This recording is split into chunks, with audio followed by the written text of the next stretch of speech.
We'll have a quick look here at how you can set functions and variables on your calculator. If we open a new calculator page, let's say that we want to define a letter, let's say the letter A. So I want to define that as being a particular number that I can use again in future. To do that, I need to use this key here, which is going to define A as being a particular value. So if I click on that and then say that I want it to be equal to 5, let's say, enter, that means that anytime I key in an A from now on, it's going to recognize that as being the number 5. So let's say, for example, I want to do 3 times by A.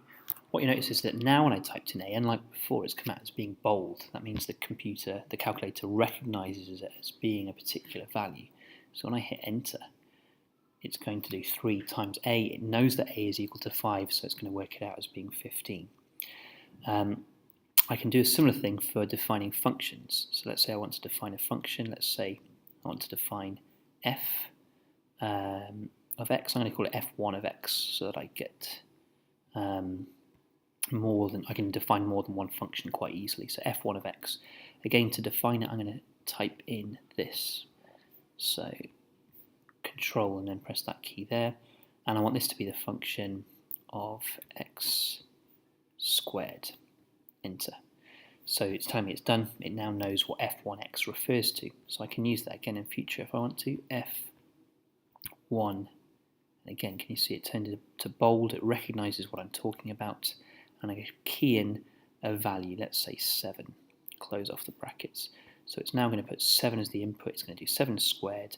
If I key enter, it comes out as being 49. It knows what to do for that function.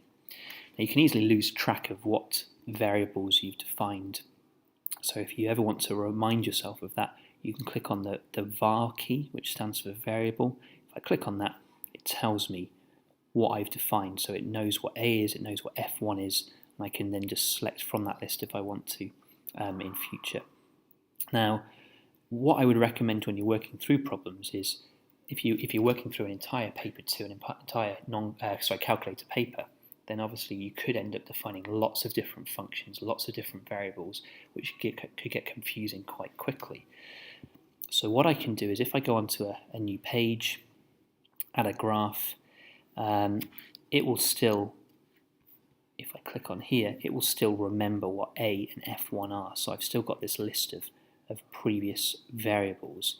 If I want to open something which has forgotten about those previous variables so that I can start afresh, rather than just deleting those pages so it's all forgotten, what I might prefer to do is go onto Doc, Insert, and what I'm going to do is insert a problem.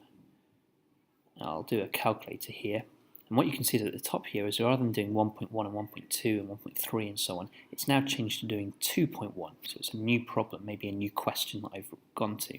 And if I click var now, it's got nothing on the list because everything's been forgotten. So I can redefine my variables. And a good idea on your calculator paper is to maybe do a new problem for every new question that you do, so that if you need to go back to it later on, everything is still stored and remembered from previously, so you can pick up where you left up and try and finish off a question maybe if you found it particularly difficult afterwards.